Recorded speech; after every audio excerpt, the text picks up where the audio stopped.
আপনি ভিডিও করেন না ভাইয়া? ভাই এখন দুধের বাদ দেন, তাতেও যেন কাস্টমার আসবে না, বুঝেন না কি লিখে? আমার তো ইনকাম কত ভাইয়া, যখন ভালো কাস্টমার আসে, কেউ নাইটে দেয় 5,000, কেউ শোটে দেয় 1,000 2,000, আর আমাদের 2,000 ছাড়ি না। আর তো হোটেল ভাড়া দিতে হয়, কোনো হোটেলে গেলে 500 টাকা হোটেল ভাড়া দিতে হয়, মালিকের সাথে কন্ট্যাক্ট করে আর 1500 করে আমরা রেখে দিই। হাত দেয়, ও টানাটানি করে উন্না ধরে টানে, ব্রিজ থেকে ফালাই দিয়ে কাজ করতে চায়। আপনারা কারা এত রাত্রে? আপনারা কারা এত রাত্রে? ভাই আপনারা কেমন চিনেন আপনি করে? না, আপনি এত রাত্রে এখানে কি করেন? ভাইয়া মাথা আসতে পারে কাজের জন্য। সত্যি কথা বলেন। একটা সত্যি কথা বলার কি আছে? আপনারা কে ভিডিও করতেছেন? হ্যাঁ, তো আপনি এখানে এত রাত্রে এখানে কি করেন? ভাই কাজে লেগে আসতে থেকে আপনি কি ভিডিও করবেন? না না, কি কাজ আপনার? না আপনি ভিডিও করেন না ভাইয়া, এ ঠিক না। চলেন আগে আপনার সাথে একটু কথা বলি।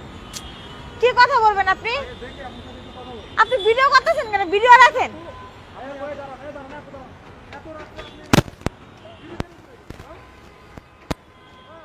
ভাই ভিডিও করতেছেন কেন বলেন তো? এসব কিন্তু ঠিক না, ভিডিও করেন না ভাইয়া, প্লিজ ভিডিও করেন না। আপু আসলে আপনি এখানে কেন আসছেন? ভাই আপনি তো বুঝেন এত রাতে একটা মেয়ে মানুষ কেন আসে একটা ওভার ব্রিজের উপরে? মানে এই পেশা ছাড়া কি আপনাদের কোনো পেশা নেই? ভাইয়া এই পেশে আমরা তো পেড়ে দেয় এখানে আসি, তাই না? আমরা এখানে পেড়ে দেয় আসি। না না, পেটের দায়ে আসেন, কিন্তু এই পেশা ছাড়া কি আর কোনো পেশা নেই? ভাইয়া কি পেশা, কোনো চাকরি পাচ্ছি না, কিছু পাচ্ছি না, তার জন্য আমরা এই কাজটা করতেছি বাধ্য হয়ে। বাবা মারা যার পর তো সবকিছু শেষ হয়ে গেছে। না না, এই কাজ ছাড়াই তো দেশে অনেক কাজ আছে, আপনারা এই দেহ ব্যবসায় কেন না? ভাইয়া নাম ছেড়ে অনেক কষ্ট কাহিনী আছে, অনেক কথাবার্তা আছে, সেটা তো বলার মতন আপনার করে, তাই না? না না, আমি বলতেছি এই কাজ ছাড়া আপনাদের কোনো কাজ নেই, দেহ ব্যবসা ছাড়া? না ভাইয়া আমরা কোনো কাজ পাচ্ছি না। কি বলেন, আপনি কি অন্য কাজ করবেন এই দেহ ব্যবসা ছাড়া? ভাইয়া কাজ পালে তো অবশ্যই করবো, কেন করবো না? আপনি কি লেখাপড়া করছেন? হ্যাঁ ভাই আমি কলেজে পড়ালেখা করি। কোথায়? এত ঢাকা। এই যে আপনারা যে এইগুলো করেন আর কি, হ্যাঁ, এইগুলো থেকে যদি আপনাদের কেউ সাহায্য সহযোগিতা করেন, তাহলে কি আপনারা এই পেশাটা বাদ দিবেন? অবশ্যই বাদ দিব, কেউ যেন আমাদের পাশে এসে দাঁড়া। কেউ যদি পাশে আসে তাহলে কি বাদ দিবেন? হ্যাঁ ভাই অবশ্যই বাদ দিব, কেউ যেন আমাকে পাশে এসে দাঁড়া, তো সবকিছু বাদ দিব। তো এই যে প্রতি রাত্রে আপনারা কেমন ইনকাম করেন, কত টাকা?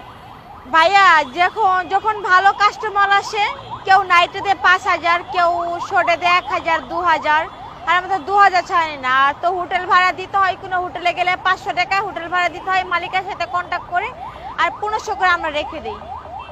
মালিককে না দিলে তো মালিক তো হোটেলে যাইতে দিবে না।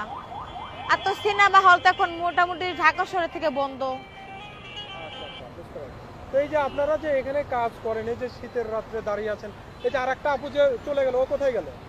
ভাইয়া ও তো মনে তাহলে ওদিক চলে গেছে মনে হয়, আপনাকে দেখে দৌড় দিচ্ছি ভাইয়া। আচ্ছা, ও কি আপনারা একসাথে কাজ করেন? হ্যাঁ ভাই আমরা একসাথে কাজ করি। তাতে কি এই যে রাত্রে যে থাকেন আপনাদের কোনো সমস্যা হয় না? না ভাইয়া কোনো কোনো গাঞ্জাখোর বাবাখোর ছেলে ফেলে আইসা বুকে হাত দেয়, ও টানাটানি করে উন্না ধরে টানে, ব্রিজ থেকে ফালাই দিয়ে কাজ করতে চায়। এটা কি জোরপূর্বক ভাবে? হ্যাঁ জোর করে, তখন বাধ্য হয়ে করতে হয় নিজের জীবনটা বাঁচানোর জন্য। আচ্ছা আপু, এই যে আপনারা যে যান এই কাজগুলো করেন, তাতে কেমনে কি মানে ছেলেরা কি আপনাদের টাকা দেয়?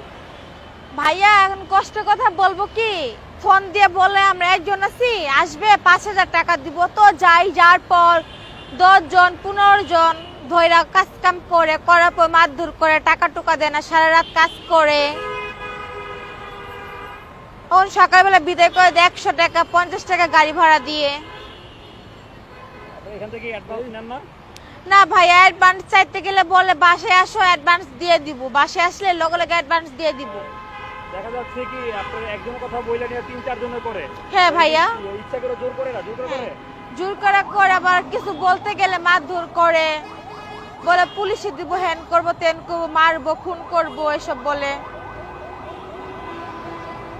তারপরে যে শীতের ভিতরে দাঁড়িয়ে রয়েছেন, আপনাদের কি সোয়েটার নাই? না ভাইয়া সুইটার নাই, কিনি না তার জন্য সুইটার নাই। কেন, টাকা তো কম কামান না? ভাইয়া এখন তো মনে করেন বাংলাদেশের অবস্থা ভালো না, করোনার ভিতরে টাকা পয়সা কোথায় কামাইতে পারছি, যা ইনকাম করতেছি বাসা ভাড়া দিতে হইতেছে, নিজের চলতে হইতেছে, খাওয়া দাওয়া করতে হইতেছে, ফ্যামিলিকে চালাতে হচ্ছে। তো আমার ফ্যামিলি অসহায়, আমার ফ্যামিলিকে দেখতে হয়, আমার বোন পড়াশোনা করে ওকে টাকা টুকা দিতে হয়, মাকে দেখতে হয়, বাবা তো মারাই গেছে। এই পেশা কতদিন ধরে নামছেন, কতদিন হয়েছে? 3-4 বছর হবে। 4 বছর। হ্যাঁ 4 বছর হবে মোট। আপনার বিয়ে হয়েছে? ভাইয়া না, এখন বিয়ে করি নাই। এখনো বিয়ে করেন না, লেখাপড়া করতেছেন? হ্যাঁ লেখাপড়া মনে করেন কাজের ফাঁকি ফাঁকি করতেছি। আপনার বয়স কত? 18। 18 বছর বয়সে যে আপনারা এই পতিতা বৃত্তি করতেছেন, মানে সামনে তো আরো অনেক মানে ভবিষ্যৎ আছে, এটা নিয়ে আপনারা কি করবেন আসলে? ভাইয়া আমার তো বাবা মারা গেছে, যখন আমার বাবা ছিল তখন আমার কিছু অভাব ছিল না, যখন টাকা চাইছি তখনই পাইছি, যখন যা চাইছি তখনই বাবার কাছ থেকে পাইছি। এখন তো বাবা মারা যাওয়ার পর পুরো নিঃস্ব হয়ে গেছে আমার মাটা। আচ্ছা, তার আপনি জন্য এগুলো করেন যখন পুলিশ প্রশাসনের হাতে ধরা খান না মাঝে মাঝে? হ্যাঁ হ্যাঁ এসে জিজ্ঞাসা করে, তখন মনে করেন পালানোর জন্য চেষ্টা করি। আচ্ছা, এই যে যখন এইগুলো যে করেন, যখন শুনবে আপনার মা, আপনার পরিবার, তখন আপনার কেমন মনে হবে? তো তখন আর কি জানাবো না, ভবিষ্যতে জানতে পারবো না, যেদিন জানতে পারে তখন তো সুইসাইড করা ছাড়া কোনো উপায় নাই কা। এই মুখটা তো মা বাবাকে দেখাতে পারবো না। তারপরে এই কাজ কেন করেন? যে কাজ জানলে ফ্যামিলিতে প্রবলেম। ভাই পেটের জন্য করি, টাকা দায় করি। অন্য কোনো কাজ তো করতে পারেন, বাসা বাড়ি বা গার্মেন্টস চাকরি করতে পারেন। ভাইয়া পাবো কোথায়, আর কে আমাকে চাকরি দিবে, বাসা বাড়ির বা গার্মেন্টসের চাকরি? ভাই এখন দুধের বাদ দেন তো, আপনারও যেন কাস্টমার আসবে না, বুঝেন না কি লিখে? আমার তো ইনকাম করতে হবে, খাইতে হবে। আপনারা ইন্টারভিউ নিলে এখানে থাকলে আমাকে কাজ কাম হবে না, আমাকে কাস্টমার আসবে না। আমি তো কাজ করতে খাইতে হবে দুগা, তাই না? না না, আমরা তো যাবোই, কিন্তু আমরা আসলে আপনার সম্পর্কে জানতেছি যে আপনারা ভাই আমি আপনাকে তো বললাম আমি একটা পতিতলে কাজ করি, এই জবাবের যাইসা কাজ করি, বা কতদিন কাস্টমার না পারে রিক্সাওয়ালারা আসা কাজ করে 50 টাকা 100 টাকা দিয়ে যায়। ওই যে রিস্কালারাও আপনাদের সাথে কাজ করে? হ্যাঁ কাজ করে, এখন কাস্টমার না পেলে কি করবো, পরে রিক্সাওয়ালা করে আনি, 50 টাকা 100 টাকা দিয়ে বা 20 টাকা দিয়ে হাতে ধরা দিয়ে জায়গা। ভাই আপনারা জানতো আমাকে কাস্টমার আসেন, আপনাকে বলে কি আপনি ইন্টারভিউ কাস্টমার আসবে? দাঁড়ান না, একটু কথা বলি। কি কথা বলেন, জান না কাস্টমার আসবে, আপনার থেকে আমার ইনকাম হবে না। ওই যে আরেক আপুটা কই গেল? সে চলে গেছে গা আপনাকে দেখে, কোথায় গেল? জানি না কোথায় গেছে। আপনি তো আমার তো আটকায় তো ইন্টারভিউ নিতেছেন,